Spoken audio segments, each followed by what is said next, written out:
And welcome back to the RMU-TV studio for, well, election day coverage, really, seeing as how we're now almost a full 12 or more than 12 hours since we last went on air at 8 o'clock last night. I'm here with Austin Bechtold and Mike Delahanty. Thanks again for joining me, guys. It's great to be back, John. So just after the last night and everything that's happened so far, where do we stand right now for this election? Well, we currently stand at 248 electoral votes for Joe Biden and 214 for President Trump. Seeing a lot of key battleground states that are still up for grabs, including Pennsylvania and North Carolina, Georgia, and I'll get into that a little bit more on the map. And just looking at the map right now, you can see that in the dark red is states that we have confirmed for President Trump, and in the dark blue are states that have been confirmed for Joe Biden. Alaska, another one of those states that have not yet been confirmed, along with Michigan leaning towards Joe Biden, only a little bit after Wisconsin was called for Joe Biden, Mike. Yeah, absolutely. So Wisconsin was a really big win for Joe Biden, as we said several times last night, that this was a really important state for him to win. And now starting to look at Michigan as more votes are coming in there.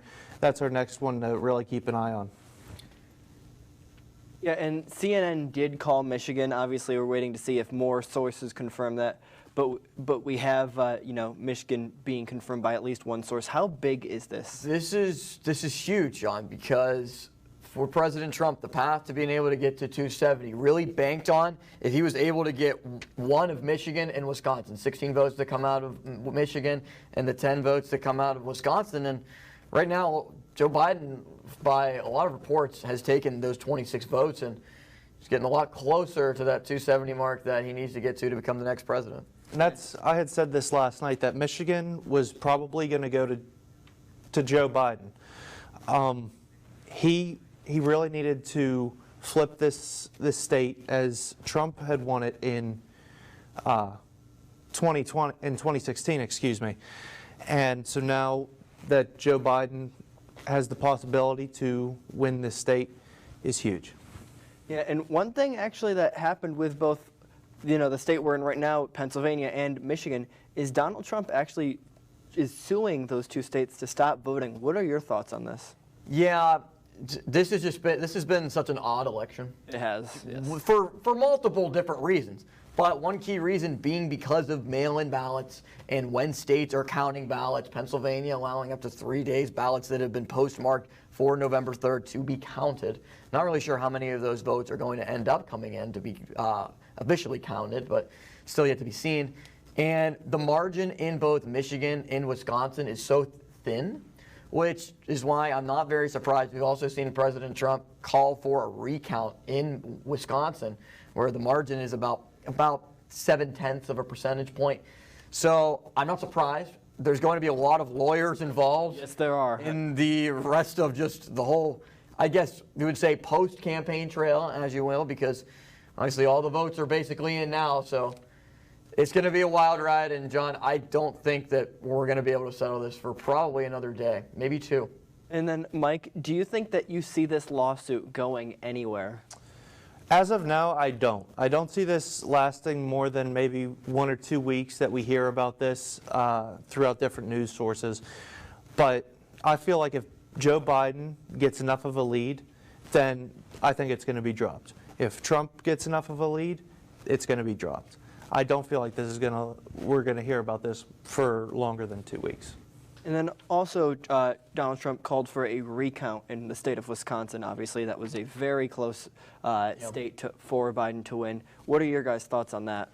Well, I'm not exactly sure which state it is, whether it's Michigan or Wisconsin, but there's reports that 146,000 votes have come in, and 100% of those votes have gone to Joe Biden, which statistically meaning is kind of interesting. It's kind of odd that there wouldn't be one Trump vote in those 160,000 votes, or 160, 140,000.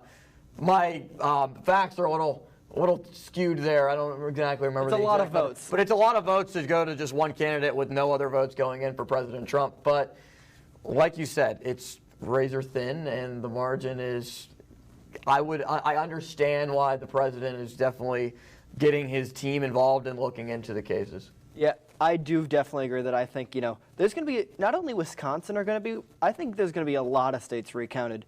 Most of the states that aren't decided yet, your Pennsylvanias, your Michigans, Wisconsin, Arizona, and Nevada, I can see all of those really being, depending on who wins, pushed for a recount.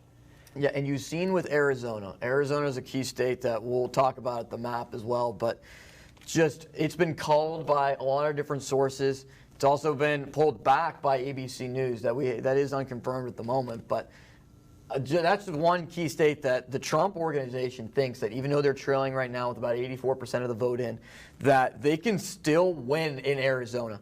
And those 11 electoral votes are so critical for President Trump if he's going to be able to maintain the White House, where if Joe Biden picks it up and basically retains it by where a lot of news outlets say that he will, even though there are a lot of votes from Maricopa County and the surrounding counties around it that have not been reported yet. Arizona and Nevada looks like that those are the two states where we thought it would be Pennsylvania originally coming into it would be the state that defines the election. Now it's those two Southwest states. Those two states, Arizona and Nevada, will they flip? We've seen Arizona potentially flipping for Joe Biden. Will Nevada flip for President Trump or stay with the Democratic Party as it did in 2016? It's going to be very interesting, and it's going to probably take a while to determine. Yeah, well, actually, speaking of, these key swing states, our very own Jonah Hoy sat down with last night, with Associate Professor of Communications, Dr. Anthony Moretti here at Robert Morris on the SCJ election night about swing states. Let's take a look at what they had to say. Since this broadcast and the election going on, do you have any new predictions that may have contradicted what you thought beforehand? Because Trump has won the South, and again, I'm presuming he's going to win Florida, win Texas, win Georgia, and win North Carolina, which basically means a sweep of the South. Because that has happened, projecting Joe Biden, which I thought was going to be the case earlier in the evening, to probably have a comfortable victory, now flip a coin. We could be looking at a scenario where, indeed, Donald Trump gets reelected. So you think the presidential election will come down very neck and neck, close to close? No question. And, the intriguing thing is that all the talk about popular vote and all of this, we could be looking at a scenario where the popular vote is even closer than it was, perhaps, 4 years ago. Regardless, once all of this is decided, there's going to be a fascinating conversation about how potentially two presidential elections in a row, a decidedly considered underdog, Donald Trump, pulled out a victory. We obviously know he did it in 2016. There's now a realistic chance that he could do it in 2020. Similarly, there's still a realistic chance Joe Biden could become the next president. As long as Trump can hold the South, then the upper Midwest becomes absolutely essential to both men. Mm-hmm. Do you think that if President Trump does lose, do you think he will try and refute the results and demand a recount, or the Republicans will try to demand a recount? Depending upon how some states turn out, that might be automatic anyway. I forget the exact percentage, but it's something like 1.2% or something. I forget what it is offhand. Right now, Florida is 4 or 5-ish percentage points for Biden, or for Trump, I'm sorry. Not looking at a recount there. If North Carolina flips, and right now, again, it's in Trump's category, potential for a recount there. I think it is very likely, if we're looking at, say, 270 for one and one man, 268 for another, that recounts are guaranteed. But I also think we could be looking at a scenario where, again, if you're looking at about 270, 268, somewhere in there, you certainly are going to be looking at lawsuits demanding that in some of these key states that the votes be recounted again, which could mean the weekend might just be a chance to catch our breath before we get into the machinations of all trying to figure out, political law when it comes to recounts, and that's something I don't have a clue about. Well,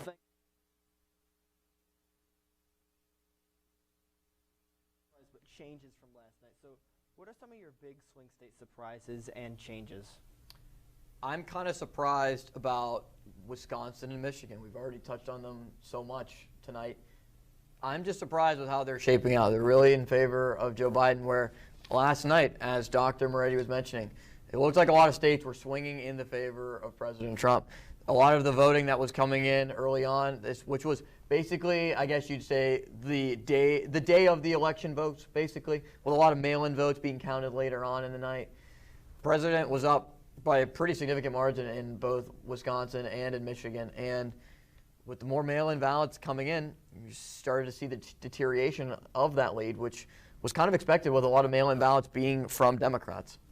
Yeah, from the time we went off air last night, I feel like President Trump looked like he had a pretty solid lead against Joe Biden.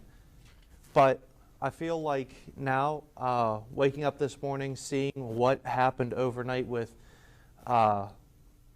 Wisconsin, that happened very early this morning, and now possibly Arizona and Michigan.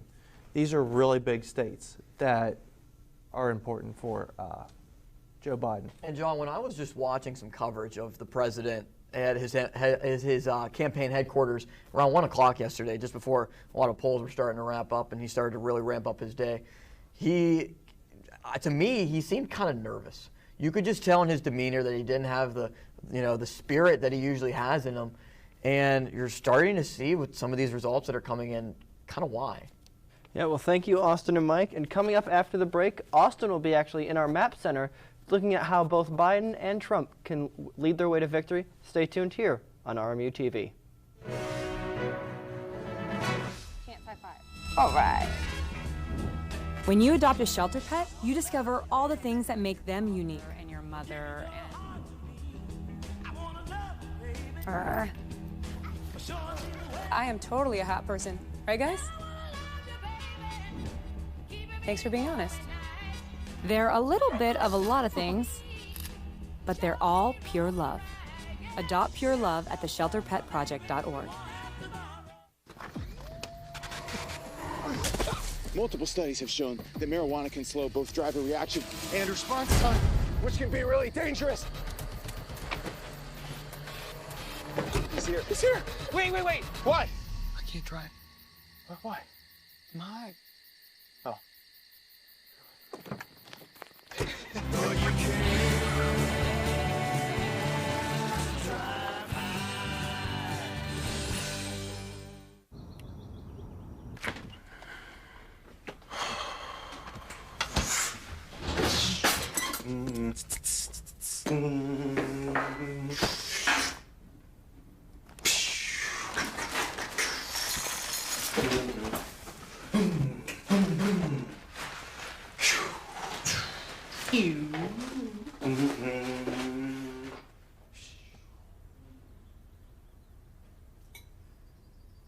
Stem is precise, no margin for error.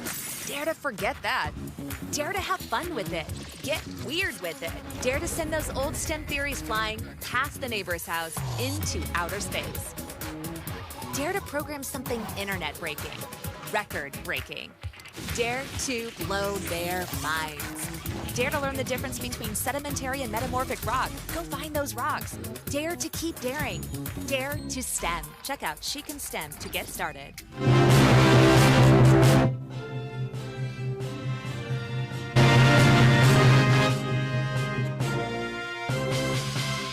And welcome back to the Election Night Update. Now we're going to send it over to Austin Bechtold, who's in our Map Center ready to give us a look at what both Vice President Biden and President Trump need to win this presidential election. Thank you, John. Very happy to be back with the map that I got so familiar with last night. Let's take a look at just some of the roads that these two candidates would have to take to be able to get to 270 and the win to become the president of the United States for the next 4 years. First, we'll talk about Joe Biden because he's got the easiest road. Right now, with a lot of media outlets projecting that Joe Biden has won the state of Wisconsin. If that does hold true, he would be at 264 electoral votes compared to 214 for President Trump. So, if that is the case, there's only one, well, there's multiple different ways that Biden could get there. But the easiest route would be right here, would be right at Nevada. Nevada's 6 electoral votes would put him right at 270. That is including Arizona, the 11 electoral votes that he would have if he maintains the lead in Arizona, where the Trump campaign is trying to dispute the reports that a couple of media outlets said that Joe Biden has won the state of Arizona. Now, it's definitely going to be something interesting to look at as lots of votes come in, as I said earlier, in Maricopa County and a lot of the surrounding counties around there, that President Trump won Maricopa County by a significant amount of votes, about 150,000 in the 2016 election, and he's been trailing by about 150,000. So that margin of votes of about 300,000 has really been the difference, and part of that reason probably is because of seeing Cindy McCain endorse Joe Biden, and also former Republican Senator Jeff Flake endorsing Joe Biden as well. So that would be the easiest route. If he can get Nevada, like I mentioned, and also if he maintains Arizona. Now, another way to do it would be if he's able to swing Pennsylvania. If Joe Biden can take Pennsylvania and the 20 electoral votes there, it's over, no matter if he gets Nevada or not. And if Arizona is close, Pennsylvania will be a key state. Now let's talk about President Trump, because it's going to be an uphill battle for the president if he's going to be able to maintain the White House for the next 4 years. So, as you see, some key states. Florida was called for the president earlier, along with South Carolina. A couple other states in the realm of the vicinity, in the same geographic location of the country. Georgia and North Carolina. A lot of early, close results there. Late results, I should say, with about 95% of votes in. President Trump leads 50.2% to 48.6% in favor of the president against Joe Biden. About a margin of about 1.5 points there. And it's about 1.5 points in North Carolina as well, with about 94% of the votes in. Still going to be going on probably late into the night tonight to be able to see if those states would go to the president. And Pennsylvania, lots of votes still coming in. We've heard that we might not hear until Friday what's going to happen in the Keystone State. Those 20 electoral votes are definitely critical, especially if the president is not able to retain Michigan or Wisconsin, which we have said have been going in the favor of Joe Biden. And another thing that is going to be key for the president, Nevada. It's a state that he thinks that he is potentially able to flip from blue to red compared to the first go-around for the president in 2016 against Hillary Clinton. But the key tonight is probably Arizona. Arizona and Nevada. If somehow, some way, the votes swing red in Arizona and Maricopa and the counties around it, it is possible that the president can be reelected for another 4 years, but he's also probably got to get Nevada. And if he doesn't, John and Mike, it's an uphill battle right now. And if President Trump can't get those states, Joe Biden will be the next president. Thank you very much, Austin. And one of the key things about this election that set it apart from most of the elections we've had so far is the amount of mail-in ballots that we've had. Now, last night, Jonah Hoy sat down with Dr. Anthony Moretti as well as David Moody to talk about the effect that these mail-in ballots have had on this election. Lead because Republicans tend to vote more in person and Democrats vote more mail-in ballot, and that's where it can give Biden the lead. Do you think that is one of the reasons, or? In most years, I'd say yes. This year, because roughly 100 million or so people voted early, either by mail-in or absentee, which is a record for this country, primarily because of coronavirus. This year, it's a little harder to project exactly what the numbers are going to tell us. Saying that, we do project or do know that younger voters and Democrats are more likely to have taken advantage of voting on or voting by mail or absentee ballot. So probably tonight, the numbers will favor Donald Trump, but as more and more of those ballots are counted, Biden's advantage might start kicking in. David, who do you think has the best chance of winning? So I think it's Biden, by like a slim margin, but I do think it is Biden. Because why do you say slim? Just because I think that the people who are voting for Trump know they're voting for Trump. Even the people who are voting for Biden, not all of them are on board. So I think there are going to be some people that just get swayed at the last minute. My roommate, I was talking to him today. He voted today, and he said like. He's a libertarian, so he was thinking like, oh, I'm voting Joe Jorgensen, and then last minute he was like, I can't do 4 more years of Trump. He was like, I'm voting for Biden. Well, thank you guys. And then obviously we had Alexis Davis in our social desk last night. But one of the key areas that not only in this election but also in 2016 that President Trump has made an impact is on social media. So over the past, 12 hours or so overnight, what have you guys seen from both Biden and Trump's social media presence, and what would you do if you were in their shoes? Well, early on, they were both pretty quiet, John, and I think just kind of trying to take everything in, knowing that a lot of the results were not coming in until basically today, when we're discussing it right now. So, like I mentioned, both candidates relatively quiet at first, but then as the night went on and they both gave speeches late in to the hours of the night and into the morning of today, President Trump and Joe Biden's campaign is basically saying, we think we're going to win. Now, obviously, they both can't win. If you're Joe Biden, you're telling your supporters, hang in there. We're doing really well right now. One or two more states that might take a little bit to call. If they go in the favor of the Democrats, that's it. We win. If you're President Trump, on the other hand, you're just fighting an uphill battle to try to keep the faith with your supporters and try to hang in there with maybe getting a couple states to lean your way. It's difficult if you're the president to try to keep the faith and keep the hope up right now, but it might just end up being that the hope goes to the courts, which I don't think anybody really wants. Yeah, absolutely. They were really quiet last night, and I think I had mentioned this along with Jonah, Tyler Gallo, and Nate Breisinger.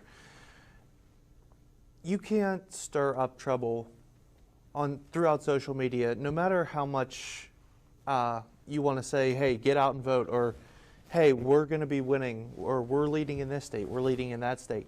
You can't stir that up. People are more on edge, I think, on an election night. And that's I believe why both candidates were quiet. We haven't seen a whole lot of silence from President Trump like we did last night. I think he even realized that it was time to turn off Twitter and let the votes come in. Yeah, one thing I did see on Twitter is, I can't quite recall who tweeted it, but someone tweeted out that Donald Trump and Mike Pence were sending emails to their supporters asking for money for the legal fees. I don't know how true that is. I don't know if anyone out there has gotten one, or it was a verified account on Twitter, so I believe that it was a sort of thing. So Biden's almost preparing for the win, while Trump's preparing for these legal fees, for these legal battles to, sue Michigan, sue Pennsylvania, get recounts in all these contested states. So it's almost like Donald Trump is playing the long game. He's not really taking into account that he might win, immediately. He's thinking he can win further down the line. Joe Biden is trying to win the battle, while President Trump at the moment is trying to win the war. Absolutely. That's as simple as it gets right now. And then you, Austin, mentioned the fact that, the candidates had their speeches late last night. And Donald Trump even going as far as essentially saying that he's won the states of Georgia, right, North Carolina, and Pennsylvania. What are your guys' thoughts on his statement there? Yeah. Why? I don't get it. Why do you come out and say that you're basically saying, we win the election? Why? With so many states where you don't know where the mail-in balloting is going to fall. You don't know what's going to happen with, even though I understand that the president sees in the polling that he is up by a pretty good amount in both Wisconsin and Michigan. We've been really hampering those two states.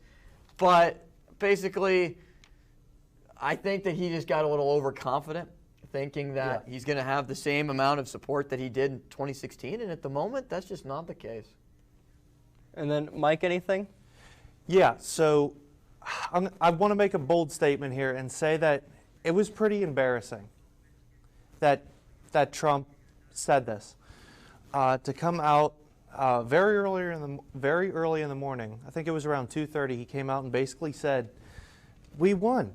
And, that he was going to take this to the Supreme Court, that there was voter fraud, but that he had basically won. That's embarrassing. That makes us look bad. And it angered a lot of the Republican Party, just saying, what are you doing? No matter what side you're on, you have to agree that this was extremely unprofessional on the president's part. It didn't make much sense to me. Well, coming up after the break, Fox News has actually just confirmed the CNN report that Joe Biden has won the state of Michigan. So we'll break that down more here on the RMU Election Update.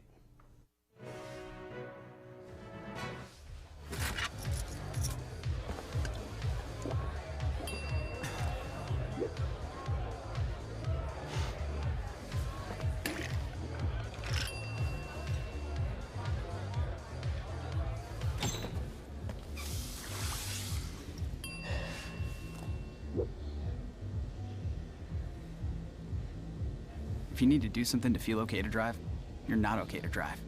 Don't drive buzzed. Maybe you can make retirement happen. After all, you made her college years happen. Opening that education savings account when she was little. Spearheading a campus tour. And another, and another, and another, and another. Bam! Deciphering financial aid.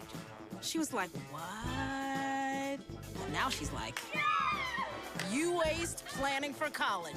Now get the tips you need to get on track at aceyourretirement.org. Jason, let's go see your room.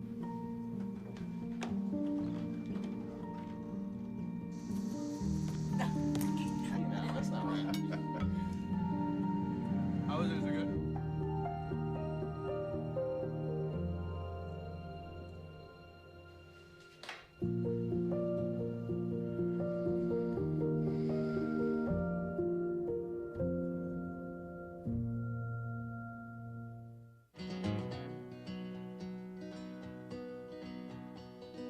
Things could be stranger, but I don't know how.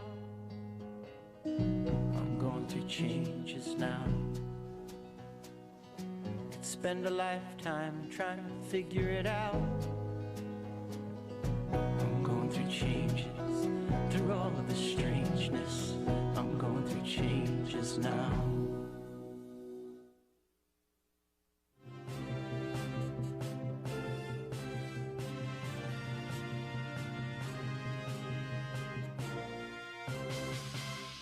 And welcome back to RMU-TV's Election Night Update. And as we talked about right before the break, breaking news, Fox News has confirmed the reports that Michigan has gone to Joe Biden. So what are your guys' thoughts on this? Because obviously now Biden only needs Nevada to win. Yeah, just based off of what we've been hearing, I'm not completely surprised by that. Just kind of, like we said, reiterating the news that CNN had reported. And one thing not to be left, little unnoticed is just whatever's going on in Arizona. Right now, being called by multiple outlets for Joe Biden, but I mean, who knows really at this point? I think that it's very likely that it will stay that way. But Nevada is, everybody thought that the big state to watch out for would be Pennsylvania, and the election would come down. No one would have thought of Nevada with because, and it comes down to Nevada. Last time I checked, Biden has only won 2 counties in Nevada.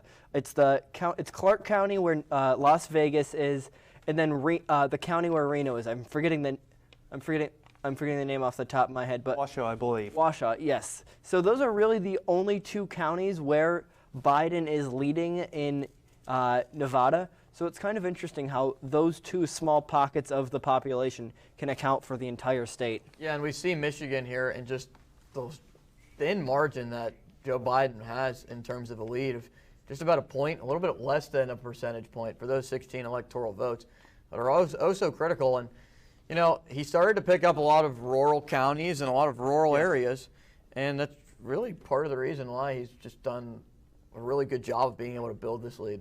Yeah, and you also see here, obviously, it was 2%, but now it's 1% for Joe Jorgensen. You have to wonder if that sort of plays a input into it, those votes that Jorgensen is taking away from those 2 main party candidates. Obviously, last night we talked a lot about the third party, impact, but Mike, what do you think the third party impact in a state like Michigan was? It was really crazy to see the impact of a third party candidate. 1%. I think that's more than, I could be wrong, but I believe that's higher than usual. To see someone like Joe Jorgensen being able to get 1% in Michigan, I feel like that's pretty good. But also, what does that say about Michigan thoughts on the other two candidates? I think it's minimal. I don't really think it means much. Just, usually a third-party candidate's going to get maybe 0.5%, maybe 1%. You see Joe Jorgensen was doing pretty well, polling well in Pennsylvania. So it's something to note, but I don't really know if it's something that, with Jorgensen doing decently well in terms of, you don't expect a third-party candidate to do much. I mean, just from past elections, they really haven't. Right. So I would say that the impact is minimal, but those are votes that don't go to the other two candidates. So in the end, it means something.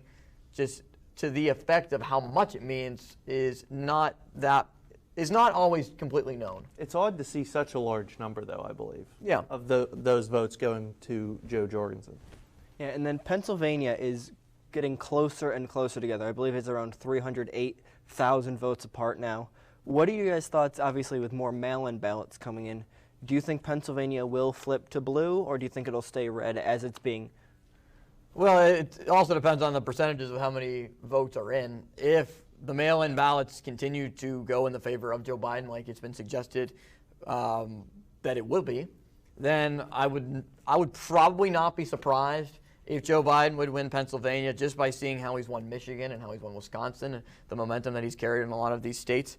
With 86% in, we're at that number that you mentioned, John, that 308,000, and nothing would surprise me at this point with what's going on with the election. I was surprised that the president and Joe Biden did not split Michigan and Wisconsin. So at this point, who knows? Pennsylvania might be up for grabs as well. I'm actually still standing my ground and saying that Trump is still going to win Pennsylvania. He won Pennsylvania in 2016, and then again, as I mentioned last night, Joe Biden's thoughts and plans for fracking. This is going to play a major part in Pennsylvania, and I believe Pennsylvanian voters don't want these fracking jobs to just disappear.